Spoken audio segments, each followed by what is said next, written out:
पंचायत में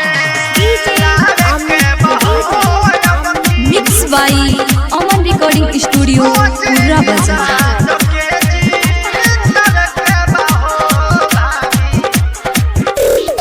अब तो विकास होई गौवा झकास होई सभे तो इहे कहता अब तो विकास होई गौवा झकास होई सभे तो इहे कहता बनी जाई नली हो गौवा के गली हो खुशी से सभे झूमता सभे बाटे चहेता मन लेता लावे के बाहो विजयी के झंडा लहरावे के बहो अब की योजे निषाद के जीत के बहो चाची विजयी के झंडा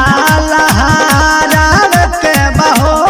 अब की योजे निषाद के जीत के बहो चाचा।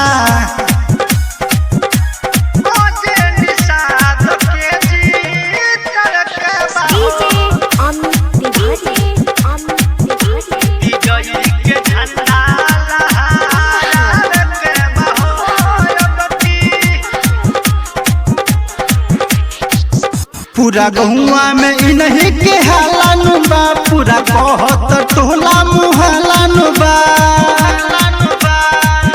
हाँ पूरा पंचायत के सजीत है तो पूरा होई विकास पूरा गहुआ में इन्हीं के हालानु बा सब कहत टोला मुहलानु बा होई चौमुख विकास सब केहू कहता तेनु हो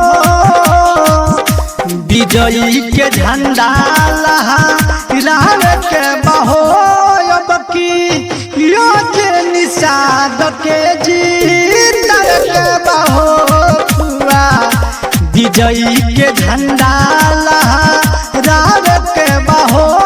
अब की योजे निषाद के जीत के बहो पूरा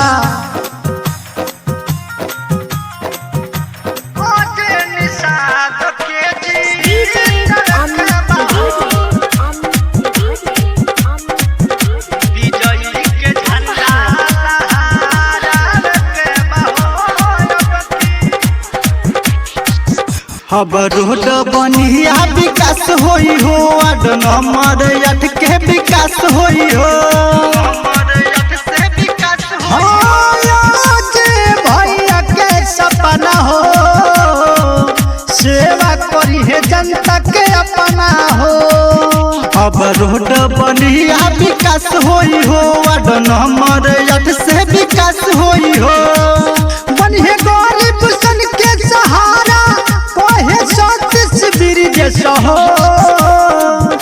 जिला पंचायत में लावे के बहो अब की योजे निषाद के जीत के बहो भाभी विजयी के झंडा लहरावे